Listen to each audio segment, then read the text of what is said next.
नबी या प्रॉफिट। नबी को अबरानी में नावी कहा जाता है, जिसका मतलब है स्पोक्समैन, स्पीकर, नुमाइंदा या तर्जमान। इसी से अरबी लफ्ज नबी है, जो बाद में हमारी उर्दू में आया। यूनानी में प्रॉफिट्स, जो अंग्रेजी में जाकर प्रॉफिट हो गया। अबरानी लफ्ज नावी यानी नबी नाबा से है, जिसका मतलब है चश्मे की मानिंद फूट निकलना, to bubble forth as a fountain. जब कोई नबी खुदा से कलाम रिसीव करता है तो उसकी हालत उबलते हुए चश्मे की मानिंद हो जाती है। इसी हालत को ज़बूर नवीस बयान फरमाता है, मेरे दिल में एक नफीस मजमून जोश मार रहा है, माई हार्ट ओवरफ्लोज।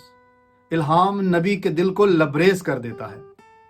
इसका एक और रुख भी है जिसका जिक्र यर्मिया नबी करता है, और अगर मैं कहूं कि मैं उसका जिक्र ना करूंगा और फिर कभी उसके नाम से कलाम ना करूंगा, तो उसका कलाम मेरे दिल में जलती आग की मानिंद है, जो मेरी हड्डियों में पोशीदा है, और मैं जब्त करते करते थक गया और मुझसे अब रहा नहीं जाता।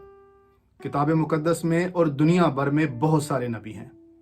नबी झूठे भी होते हैं और नबी सच्चे भी होते हैं। सच्चे नबी खुदा की तरफ से कलाम करते हैं और झूठे नबी शैतान की तरफ से या खुद अपने ही दिल की कहते हैं। तहम हमारा फोकस है यसु मसीह बतौर नबी या नबी से बड़ा। सो नबी एक लकब है, ये उसे नसीब होता है जो नबूवत करे। नबूवत क्या होती है? नबूवत वो पैगाम है जो बराह रास्त खुदा से किसी को अता हो। ये पैगाम किसी को एक फर्द के लिए भी मिल सकता है, किसी खानदान या कबीले के लिए, या फिर एक कौम के लिए, और या फिर पूरी दुनिया के लिए। नबी का काम सिर्फ नबूवत करना है, और फिर उस नबूवत को पूरा करना या माकूफ करना खुदा का इस्तेहकाक है। इब्राहिमी अदयान में नबी या अंबिया कराम मरकजी अहमियत के हामिल है। जब परवरदिगार किसी को पैगाम अता करता तो वो उसी वक्त नबूवत के मर्तबे पर फाइज हो जाता। हालांकि नबी पैदाइश से नबूवत के लिए मुकर्रर होते, और बाज लोग किसी एकेडमी या स्कूल में भी जाकर नबी होने की तरबियत हासिल करते, लेकिन खुदा से पैगाम पाकर ही कोई नबी कहलाता। नबूती खिदमत के लिहाज से नबी छोटे भी कहलाए हैं और बड़े भी, मर्तबे के लिहाज से नहीं, बल्कि कलम बंद नबूवतों की लेंथ या साइज को देखते हुए उनको मेजर या माइनर प्रॉफिट कहा गया है, जिसके लिए उर्दू में हम अंबिया अकबर और अंबिया असगर की इस्तिलाह इस्तेमाल करते हैं। सो इब्ने खुदा को उसकी जमीनी खिदमत में बतौर नबी देखा जा सकता है, जबकि आप नबी या नबियों से बड़े हैं। यहाँ एक बात की वजाहत जरूरी है कि खुदा के बेटे ने दुनिया में बतौर नबी खिदमत भी की, और आपकी आमद नबूवतों की तकमील भी है। आपने अपनी बशरियत में जो नबूवतें आने वाले वक्तों और आखिरत के बारे में की, वो अलाही हतमी तजवीज़ है। अनाजील से मालूम होता है कि यसु मसीह की खिदमत को देखकर बहुत सारे लोग आपको नबी समझ रहे थे। बाज कहते हैं कि यूहन्ना मुर्दों में से जी उठा, और कुछ लोग ये कह रहे थे कि एलिया नबी आ गया है, और कई लोग आपको यर्मिया नबी जान रहे थे। बाज आपके बारे में कह रहे थे कि नबियों में से कोई या फिर कदीम नबियों में से कोई जी उठा है।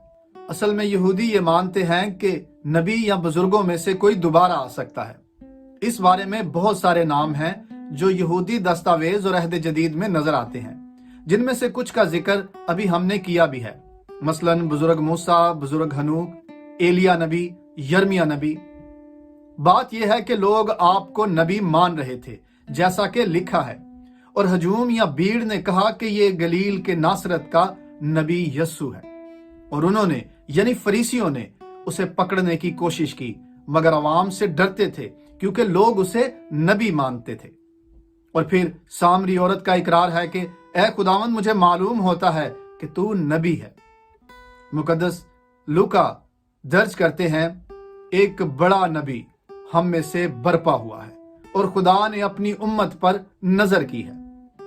एक और मकाम पर दर्ज है, उस फरीसी ने जिसने उसकी दावत की थी, ये देखकर अपने जी में कहने लगा कि अगर ये नबी होता तो जान जाता कि जो औरत इसे छूती है कौन और कैसी औरत है। अनाजील से मालूम होता है कि आम लोग तो आपको नबी मान रहे थे, लेकिन फरीसी आपको नबी मानने के लिए तैयार नहीं थे। एक मौके पर यसु की गिरफ्तारी को लेकर यहूदी सदर अदालत के मेंबरान बहस कर रहे थे, जहां फरीसियों ने निकोदेमुस को जवाब देते हुए कहा, तलाश कर और देख के गलील में से कोई नबी बर्पा हो सकता है?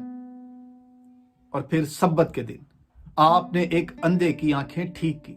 लेकिन फरीसी इस बात पर बहुत नाराज हो गए और उस अंधे को पकड़कर कहने लगे कि बता, जिसने तेरी आंखें खोली तू उसके हक में क्या कहता है? उसने कहा, वो नबी है। यहां एक और अहम बात है, लोग यीशु मसीह को सिर्फ नबी या आम नबी के तौर पर कबूल नहीं कर रहे थे, बल्कि खास नबी, खास उस नबी के तौर पर कबूल कर रहे थे जिसके आने का इंतजार यहूदी और सामरी दोनों कर रहे थे। मुकद्दस यूहन्ना लिखते हैं, लोग उसको देखकर कहने लगे, जो नबी दुनिया में आने वाला था फिल हकीकत यही है। बस लोग उसकी बातें सुनकर कहते, बेशक यही अल नबी है। हो prophet is means the prophet with a definite article. ज्यादातर मुफस्सिरीन का कहना है कि आने वाला नबी जिसका जिक्र तौरेत में किया गया है, उस नबूवत की तकमील यीशु मसीह की खिदमत में हुई, यानी मिसले मूसा के तौर पर, और इब्तदाई कलीसिया भी इसे इसी तरह से बयान करती है। दरअसल यीशु मसीह की खिदमत को देखकर आम लोग उसे बुजुर्ग मूसा के साथ बहुत कनेक्ट कर रहे थे। मिसाल के तौर पर बुजुर्ग मूसा के हाथ में मोजज़ात या कुदरत वाले कामों का अख्तियार था, और यीशु मसीह के हाथ से भी कुदरत के बड़े बड़े काम हो रहे थे। जैसे बुजुर्ग मूसा ने बियाबान में इसराइलियों की खुराक का बंदोबस्त किया और परवरदिगार ने उसकी दरख्वास्त पर इसराइल के लिए मन भेजा। और इसी तरह से जब यीशु मसीह हजारों लोगों को खाना खिलाते हैं तो लोग अपने बाप दादा के उस तजर्बे को याद करते हैं जब उन्होंने बियाबान में खुदा की कुदरत से मन खाया। बुजुर्ग मूसा ने खुदा की कुदरत में बनी इसराइल को मिस्र की गुलामी से आजाद किया। आपके जमाना के लोग ये समझ रहे थे कि आप भी यहूदियों को रोमी हुकूमत के तसल्लुत से आजाद करेंगे। जब यरूशलेम में यीशु के शहाना इस्तकबाल पर भीड़ के लोगों ने कहा, यह गलील के नासरत का नबी यीशु है। एक और मौके पर यीशु मसीह की मसलूबियत पर गमजदा होकर बात करते हुए दो शख्स अमावस के गांव की तरफ जा रहे थे। आप भी उनके साथ उसी रास्ते पर हो लिए, और जब बातचीत करते हुए उन्होंने आपसे कहा कि तू यरूशलेम में अकेला मुसाफिर है जो नहीं जानता कि इन दिनों में क्या हुआ है। यीशु नासरी की बाबत तू नावाकिफ है, वो जो खुदा और सारी उम्मत के नजदीक काम और कलाम में कुदरत वाला नबी था। आम लोग आपको नबी मान रहे थे, लेकिन आपके शागिर्द आपको नबी से आगे देख रहे थे। पतरस ने कहा, तू जिंदा खुदा का बेटा मसीह है।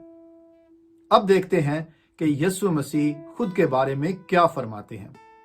आप अपने आप को नबी मुतारिफ करवाते हुए फरमाते हैं, नबी अपने वतन में और अपने घर के सिवा कहीं बेइज्जत नहीं होता। ये बात यीशु मसीह ने खुद को नबियों में शुमार करते हुए कही। और फिर यीशु ने अपनी मौत के बारे में नबूवत करते हुए कहा कि मुमकिन नहीं कि नबी यरूशलेम से बाहर हलाक हो। न्यू टेस्टामेंट में नबी के हवाले से एक और मामला भी है, जहां आप यूहन्ना अस्तबागी को नबी से बड़ा कहते हैं, और वो बतौर नबी आपसे कहता है कि मैं तो तेरी जूती का तस्मा खोलने के लायक भी नहीं। और फिर यहाँ एक और इलाहियाती मामला है, जहां काहिन और लावियों ने यूहन्ना से पूछा, क्या तू एलिया है? तो जवाब दिया, नहीं, मैं एलिया नहीं। जबकि यीशु मसीह कहते हैं कि एलिया जो आने वाला था यही है, यानी यूहन्ना अस्तबागी। इसके साथ एक और बयान भी है, सब नबियों और तुरेत ने यूहन्ना तक नबूवत की। यकीनन जब इस मौजू पर तफसील से बात हुई तो फिर इन मामलात पर जरूर बात करेंगे और इन्हें समझने की कोशिश करेंगे। Let's move to centre point, नबी या नबी से बड़ा। यीशु मसीह नबी, लेकिन वो नबी से बड़ा है। जब यह कहा जाता है कि यीशु मसीह नबी या नबियों से बड़ा है, तो इसका यह मतलब नहीं कि हम किसी नबी की इज्जत या मर्तबे को कम कर रहे हैं या उसका मुआजना यीशु मसीह के साथ कर रहे हैं, बल्कि हमारा मतलब यह है कि यीशु नासरी नबियों की नबूवत की वजह है और वो ही नबियों को भेजने वाला है।